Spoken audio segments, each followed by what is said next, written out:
Bonjour Arlène, je suis très content de te recevoir. Merci beaucoup de prendre un petit peu de temps pour ton témoignage. Est-ce que tu pourrais te présenter en quelques mots? Merci Benoît. Ça me fait plaisir aussi de te revoir et puis de pouvoir partager ce moment avec toi. Alors, je m'appelle Arlène, j'ai 27 ans. Voilà, oui, j'ai 27 ans. J'ai fait mon service civil du coup un petit peu plus tard que la moyenne, je dirais. J'habite à Lausanne et mes expériences de vie, mes expériences professionnelles et mes expériences de vie sont très variées. Donc, expérience de vie, moi j'ai grandi en fait en dehors de la Suisse, j'ai grandi au Canada. Mon père il est suisse, et puis il a déménagé au Canada au début des années 90. Ensuite, je suis né là-bas au Canada, j'y ai habité pendant 18 ans avant de revenir en Suisse. Et en revenant en Suisse, une fois que je me suis établi en Suisse, j'ai aussi découvert les obligations militaires. Donc, j'avais fait mon recrutement, j'étais affecté pour aller dans le. J'étais recruté comme soldat de la circulation, donc j'allais aller dans les troupes de moto finalement au Tessin à la base. Et puis après, j'ai repoussé mon service militaire pour faire mes études. Arrivé à la fin de mes études, je suis parti en voyage pendant une année. Et ensuite, en rentrant de ce voyage, ma vision du monde et de la vie avait évidemment changé un petit peu. Aussi, en rentrant, j'ai retrouvé ma copine qui est maintenant devenue ma femme, avec qui j'ai eu un enfant. Donc, avant même de démarrer mon service civil, j'avais déjà un enfant. Donc, pour moi, c'était une grande motivation pour faire le service civil. En fait, c'était déjà de pouvoir être à la maison tous les soirs. Je pense que c'était une grande motivation pour faire le service civil. Sinon, expérience professionnelle, ces études, c'était des études d'ingénieur à Yverdon, à l'HUIG, en énergétique du bâtiment. Et aujourd'hui, j'ai ouvert mon propre bureau d'ingénieur dans ce domaine où je travaille principalement avec des architectes, où je suis des particuliers, et puis des régies immobilières, dans le but d'assainir les bâtiments d'un point de vue énergétique. Donc, essayer de réduire la consommation surtout liée au chauffage et l'eau chaude, aussi l'électricité, et puis trouver des manières euh, plus, plus durables pour couvrir les besoins. Super. Merci. Et est-ce que tu avais déjà, avant de faire ton service civil, une expérience dans le domaine du social ou dans le domaine de l'accompagnement? J'ai travaillé dans un théâtre à l'accueil. Je ne sais pas si ça compte. J'ai eu finalement beaucoup de contacts, beaucoup d'écoute aussi. Parce que quand on est à l'accueil au vestiaire dans un théâtre, on est aussi le premier, là on est la première personne que les gens voient et avec qui les gens interagissent en rentrant. Donc finalement, ça apprend aussi à beaucoup écouter les histoires, écouter les gens, voilà, leurs histoires de vie de temps en temps, et aussi leurs avis, leur retour sur le spectacle, ce genre de choses. Souvent, ils partagent ça avec moi quand j'étais à l'accueil. Donc, oui, je pense que ça peut compter, disons. Mhm. Et puis, qu'est-ce que tu as fait comme affectation? Alors, c'était quoi tes principales affectations? Alors, j'ai eu des affectations dans deux établissements différents. Vous allez certainement pouvoir deviner un thème récurrent. Le premier, donc trois affectations, mais dans deux lieux différents. Donc, la première affectation, c'était avec Défi Vélo. C'était l'organisation d'un événement en lien avec le vélo. En fait, Défi Vélo, c'est une compétition ludique qui est dans les écoles, enfin, une tournée dans les écoles. Et puis l'idée, c'est d'apprendre alors pas vraiment apprendre à faire du vélo, mais disons qu'apprendre à être plus à l'aise dans la circulation et comprendre un peu mieux comment se tenir à vélo sur la route, et aussi quelques jeux genre parcours agilité ou du vélo polo pour apprendre à mieux maîtriser aussi le vélo. Et c'est d'encourager les adolescents du coup à utiliser ce mode de déplacement et puis de les rendre plus à l'aise sur la route. Parce que c'est vrai que c'est pas toujours évident. Puis là, en fait, cette compétition ludique, donc ça s'appelle des qualifs, des qualifications qui sont dans les écoles. Et toutes les classes qui sont qualifiées, si elles font un assez bon résultat, elles peuvent participer à une finale qui est organisée une fois par année. Il y a une finale suisse-allemande et une finale romande. Moi, j'ai organisé la finale romande ici à Lausanne. Puis là, en gros, c'est une grande course d'orientation dans la ville de Lausanne à vélo. Donc là, j'avais fait une affectation de 2 mois pour Défi Vélo. Ensuite, je suis parti quelques temps après en affectation longue. Et là, j'étais dans un endroit qui s'appelle la Maison du Vélo, à Lausanne aussi, toujours. Donc, finalement, tout près de mon domicile, même plus près que mon travail, mon précédent travail. Donc, ça, c'était vraiment un grand confort. Et là, en fait, c'est un atelier vélo qui travaille en partenariat avec l'EVAM, donc l'établissement vaudois d'accueil des migrants. Donc là, en fait, c'était l'encadrement dans un atelier avec quatre migrants. En fait, donc, en tout, ils étaient 8, puis ensuite, ils tournaient une semaine sur 2. Et puis, c'était l'idée de les apprendre, enfin, les enseigner un petit peu comment réparer les vélos, aussi euh, favoriser les interactions avec des clients, les accompagner là-dedans, et aussi pour un petit peu pour l'apprentissage du français. Donc ça, c'était, enfin, j'ai fait 6 mois là-bas. C'était une expérience extrêmement riche. J'ai beaucoup aimé. D'une part, parce que ça m'a changé mon quotidien, où là, en fait, pendant ce temps, j'ai presque plus utilisé d'ordinateur et ça m'a fait du bien. J'ai travaillé principalement avec les mains et voilà, donc ça, j'ai beaucoup apprécié. Et j'ai aussi apprécié de connaître un petit peu plus l'enjeu de la migration, parce que je connaissais, disons, plus d'extérieur, sans vraiment, voilà, on entend parler des migrants, voilà, comme ça. Et puis là, c'était une expérience vraiment personnelle dans ce milieu. J'ai pu rencontrer des migrants, discuter de leur vécu, et moi, ça m'a aussi beaucoup ouvert les yeux sur leur situation et puis comme les défis qu'ils ont à affronter. Et ensuite, du coup, la troisième Et la affectation, troisième, ouais. retour à Défi Vélo, mais du coup, là, un petit peu plus de support administratif et logistique pour les qualifs. Donc, du coup, tu as le vélo dans le sang, toi, hein.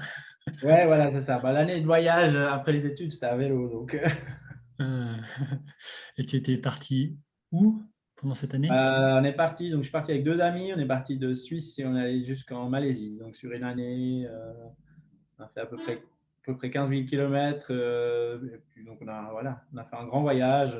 C'était l'idée aussi d'aller découvrir des pays, de visiter des pays qu'on ne connaissait pas, et de visiter autre chose aussi que juste les capitales principales, mais vraiment de voir tout le cheminement, de comprendre le lien de notre pays avec ce pays-là. Enfin, quand on avance à vélo, on avance lentement.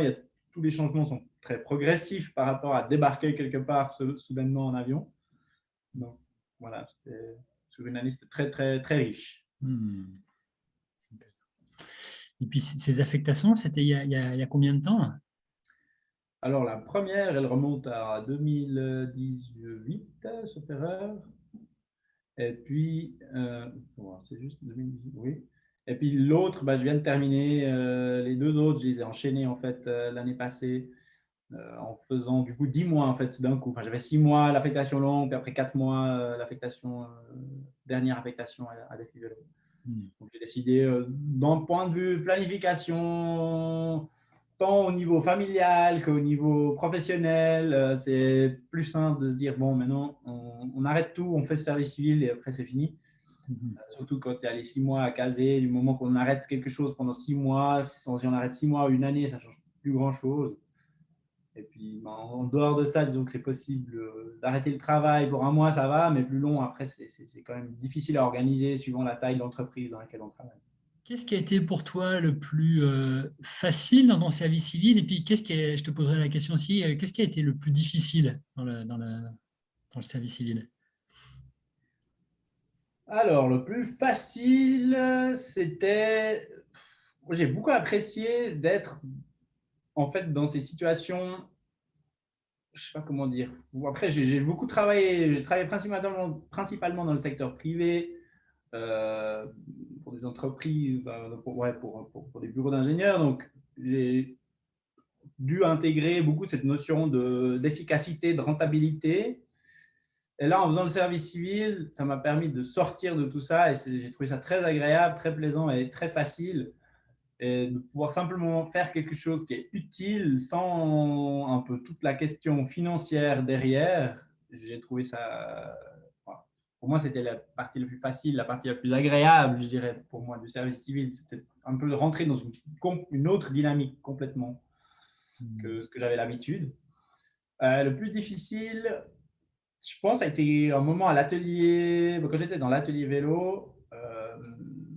De temps en temps, je m'occupais aussi de l'accueil. Et c'est vrai que, bon, comme c'était un lieu finalement qui, je sais pas comment dire, ouais, c'était un petit peu, je dirais, moins cher qu'un magasin vélo normal pour les réparations, parce qu'on vendait rien, hein. Il n'y avait que un service de réparation, il n'y avait pas de vente de matériel, de pièces, pour pas faire concurrence en fait aux magasins normaux. Après, bah, comme les migrants qui travaillent, et moi-même, alors moi je suis très connaisseur en mécanique vélo, mais je ne suis pas un professionnel de la branche. Ben, c'est vrai que forcément les prix sont un petit peu plus bas, mais en même temps on n'a pas un service pro. Enfin, il y a certaines réparations qu'on doit refuser ou des choses comme ça. Du coup, c'est vrai qu'on a tiré une certaine clientèle qui était peut-être qui n'avait pas la même notion de la valeur du travail qu'on faisait. Enfin, moi, j'ai pas trouvé qu'ils comprenaient vraiment la valeur de ce travail qu'on faisait. Typiquement, il y a des gens qui arrivaient, je sais pas, avec des vélos qu'ils avaient achetés sur Internet, par exemple, à 100 francs, des choses comme ça, et puis ils ont des problèmes avec, puis ils amènent chez nous, et puis après, moi, j'ai voulu les aider, puis en même temps, bon, après, il y avait le chef de l'atelier qui était au-dessus de moi, qui a aussi dû m'expliquer un petit peu que vraiment, en fait, ces gens-là, il fallait un peu les refuser, parce que en fait, c'était vraiment une concurrence déloyale. Enfin, moi, j'étais dans une position où j'avais simplement envie d'aider quelqu'un parce que voilà, j'ai vu que voilà, ils étaient un peu dans la mouise avec leur vélo qu'ils avaient acheté, effectivement. Et puis, j'avais toujours envie de dire oui pour aider pour ce genre de choses. Et puis là, j'ai dû me rendre compte qu'il fallait, que c'était aussi important de faire comprendre que voilà, acheter un vélo à 100 francs sur Internet et puis qu'il y a quelqu'un derrière dans un atelier qui passe une heure à bosser dessus, je veux dire, une heure dans un atelier vélo normal, c'est 120 francs. Donc, c'est même plus cher que ce que vaut le vélo en lui-même. Donc, en fait, c'était un peu pour donner une leçon aussi aux gens qu'il faut peut-être, si possible, investir quand même dans du matériel de meilleure qualité et pas toujours acheter sur Internet au prix le moins cher parce qu'au final, on ne soutient ni les entreprises locales, on achète de la camelote qui va finir à la poubelle très certainement. Et puis voilà. Après, j'avais un petit peu ce conflit entre ce devoir comment, d'éduquer, j'ai envie de dire, et puis ce devoir de juste envie d'aider en fait quelqu'un qui a besoin d'aide.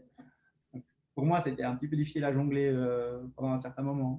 Du coup, ça devait te demander de mettre certaines limites, en fait, jusqu'où tu pouvais aller Voilà. dans Alors moi, l'aide que tu c'est apportais, quelque quoi. chose des fois avec lequel j'ai de la peine, de dire non ou de fixer clairement certaines limites. Hmm. Et je me laisse facilement, en guillemets, embarquer où j'ai envie d'aider. J'ai souvent envie d'aider les gens. Et puis, du coup, pour moi, c'était difficile d'apprendre à dire non à non. Enfin, maintenant, c'est non, je ne veux pas faire ça pour vous et je ne vais pas le faire. Et, voilà, même si je vois que vous avez besoin de cette aide, je ne vais pas la fournir. Enfin, Hmm. voilà, c'était un petit peu conflictuel pour moi à l'intérieur, je dis. Hmm. Et qu'est-ce que tu en as retiré de ces affectations? Qu'est-ce que tu en retires pour ta vie personnelle? Alors, je pense que j'ai appris à peut-être mieux savoir. Ouais, je suis peut-être aussi mieux un peu m'écouter moi-même par rapport à mes limites. Ça, c'est quelque chose que ça m'a apporté. Ça m'a apporté aussi la compréhension que je ne voulais pas, je ne veux pas travailler uniquement. Enfin, j'ai envie de travailler beaucoup plus avec mes mains et pas faire tout le temps un travail à l'ordinateur. Et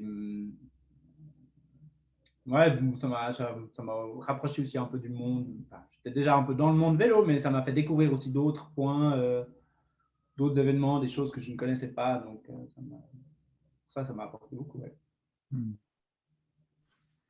Et puis, quel est le message que tu aurais envie de passer à un jeune, par exemple, qui hésite à faire un service civil? Il ne faut pas hésiter. Non, alors, j'ai pas fait l'armée, du coup, je peux pas faire la comparaison entre les deux. Je pense que à l'armée, on va gagner beaucoup, on va avoir beaucoup de camaraderie, certainement. On va trouver quelque chose dans la fraternité. Voilà, on va trouver certainement de très bons amis. Au service civil, on rencontre peut-être un petit peu moins de semblables, enfin, de gens qui sont dans la même situation que nous. Par contre, je trouve que le service civil est très enrichissant parce que ça permet en fait de se plonger des fois dans un domaine qui n'est pas du tout le nôtre, dans lequel j'aurais jamais imaginé travailler. Et ça nous permet peut-être de découvrir en fait de nouvelles passions et aussi, pour moi en tout cas, c'était vraiment une meilleure conciliation entre vie privée et obligations militaires, enfin voilà, obligations militaires si on veut, plutôt que de partir toute la semaine. On peut être à la maison et puis on peut avoir une vie normale en fait à côté, tout en faisant quelque chose de très intéressant et qui sort complètement de notre quotidien. Donc, je trouve que ça complète très très bien les deux choses. Rien n'empêche après de faire des affectations complètement autres, enfin dans un autre style, enfin vraiment aller ailleurs dans la Suisse ou aussi, je sais pas, je pense que si j'avais pas eu de femme ni d'enfant, je serais parti dans un alpage parce que ça aussi, je pense que c'est l'occasion de faire quelque chose de complètement différent et qui sort du quotidien. Et puis je trouve qu'il y a aussi beaucoup plus de sens. Enfin, moi, j'ai senti beaucoup de sens dans ce que je faisais. C'était clairement, je voyais clairement l'utilité de ce que je faisais tous les jours. Là, d'aider les migrants, de discuter avec eux, de les aider avec le vélo. Là, organiser un événement pour les jeunes, c'était très concret, très utile et je voyais vraiment l'utilité de ça.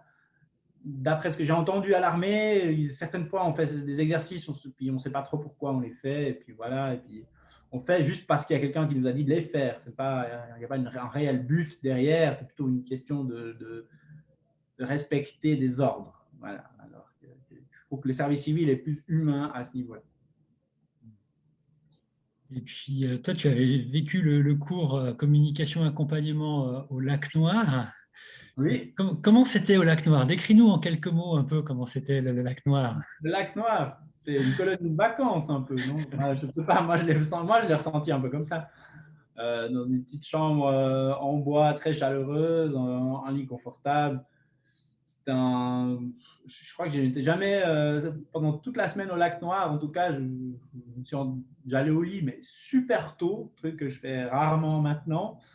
Mais je sais pas, j'allais au lit à 8 heures, je dormais, puis je dormais jusqu'à 7 heures le lendemain matin. Donc, c'était pour moi un peu le grand repos.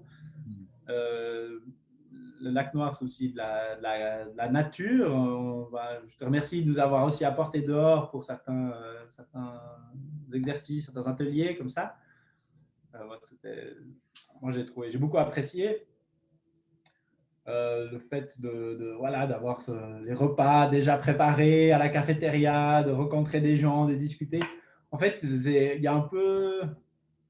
Ouais, pour moi, c'était suivre des cours. C'était un peu genre une retraite en colonie de vacances pour suivve des cours. Je m'occupais de rien et je pouvais suivre des cours et me focaliser sur l'enseignement, enfin sur le contenu plutôt que de réfléchir à toutes les autres choses de la vie en même temps. Pour moi, c'était assez reposant, je dirais. J'en tiens en tout cas un excellent souvenir. Enfin, j'ai trouvé l'ambiance, le partage, enfin, en tout cas la confiance qu'on a pu créer au sein du groupe est quelque chose que j'avais rarement vu jusque-là. Et c'est quelque chose que j'ai beaucoup apprécié. J'ai beaucoup apprécié aussi entendre d'autres gens, enfin d'autres hommes aussi, parce que finalement, il y avait, oui, en tout cas dans notre groupe, on n'était que des hommes, il y a rarement des femmes au service civil. Aussi de pouvoir échanger aussi profondément sur les émotions avec d'autres hommes, quelque chose que je trouve qu'on ne favorise pas assez dans notre société, j'ai beaucoup apprécié. Merci infiniment, Arlène, Avec pour ce plaisir, témoignage, voilà, et ce feedback sur tout ce que tu as vécu. avec grand plaisir. Merci Benoît.